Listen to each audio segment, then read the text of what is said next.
Welcome to the Minute of Strength. I'm here with Jason Oldham from a local school. You guys may recognize him from a video we put out last week on Stop the Obesity. Jason's running the Stop the Obesity program for us, and he happens to work at a local school in the area. And, 2 weeks into the program right now? Right. And how are the kids doing? The kids absolutely love it. Yeah. They like making the waves. They like seeing the patterns. They're actually working on the squats with the waves. Already? As Wow. well as the Cool. jumping jacks, too. All right. And the kids have been working on the planks. They already progressed to the plank, to the push-up, which is the super plank. Yeah. And now this coming up week, they're going to be doing their own push-ups. So. Wow. And so the difference in some of the kids, because I was at the school to see this, and it was phenomenal to watch this.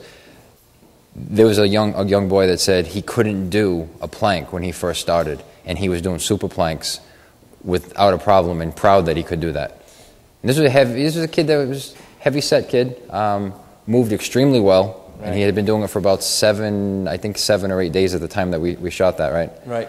He had a problem doing push-ups. Obviously, without doing push-ups, he couldn't hold his own body weight up, and he also had a hard time with sit-ups.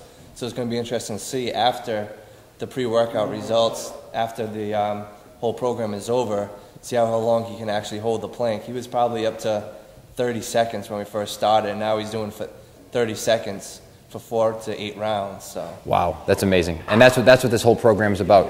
Now, the reason we brought Jason in to talk to you guys today, there's an interesting phenomenon that's happening.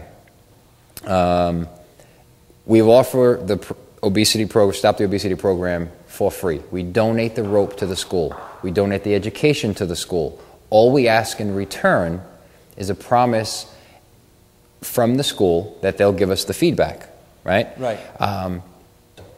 What seems to be the issue when we have all this interest in the program? What's the roadblock right now? Well, it's pretty funny. Actually, the whole entire district that I work in, Bristol, saw the video. The only people to inquire about the video were 2 reading specialists. The phys ed teachers didn't want anything to do with it. The only thing that they liked was the pre-workout results that went along with their fitness unit. So that's the only part they're using. The other part is that a lot of people, it's only April, want to wait till the end of the school year, to the beginning of next year's school year, sorry. There's no need for that at all. There's no need for it. There's plenty of time to get everything done, at least to get started with the kids doing the waves with the ropes, as well as using their body weight. It's a month program. April is going to run into May. And your kids are showing progress in a matter of 10 workouts. Right. 10 consecutive workout days, which has taken a little over 2 weeks, right? Right. So they're already showing results. So you start now. You don't wait till the beginning of next year. That's ridiculous. One of the things that we talked about was we know there's an obesity problem in the United States with children as well as adults. So we're bringing the solution to the schools. Right. The adversity is not coming from the children or the parents. It's coming from the administration at the school. Right.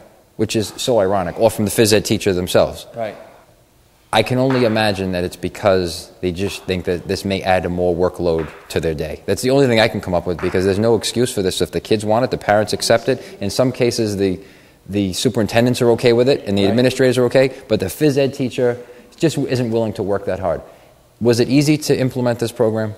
Was it any extra time out of your day? No, all I had to do was tie it into the fitness unit that every single school probably has to go through, whether it's the presidential challenge or the regular fitness unit. Even being that, have one of the parents run a before school or after school program that includes it. The kids could use the exercise throughout the day, whether it's before, after, during recess. Parents are more than welcome to carry out the program, but they need the support from a health or phys ed teacher in order to implement it into the school. So no excuses? No excuses. So get in touch with Jason at jasonoldham@autostrength.com. Get your school involved today. We'll make this very easy for you. It's for the kids. It's not for you. I would imagine it's going to be extremely rewarding. It was very rewarding for me to watch these kids go through this, especially when I heard their own enthusiasm and how they look forward to this every day. This is going to be rewarding for you. Right. It's not only rewarding in the aspect that they're getting the physical workload done with their exercise and they're raising the heart rate, but also just the fact that they love writing the journals at the end of each workout because they feel like they're actually doing something. So that case, they don't even mind writing. And it's about exercise. It's not about a book that they might have read in English or in history. It's about what they exercise, and they're reflecting on what they learned and how hard they push themselves. Now you just brought up a good point and a reminder.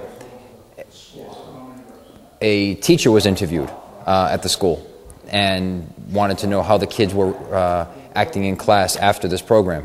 The kids were less irritable. They had a better attention span.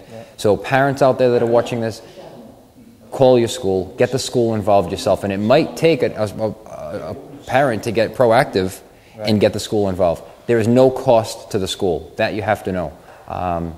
So parents as well, get in touch with Jason, get this thing started immediately. Thanks, Jay. Thank you. All right, man.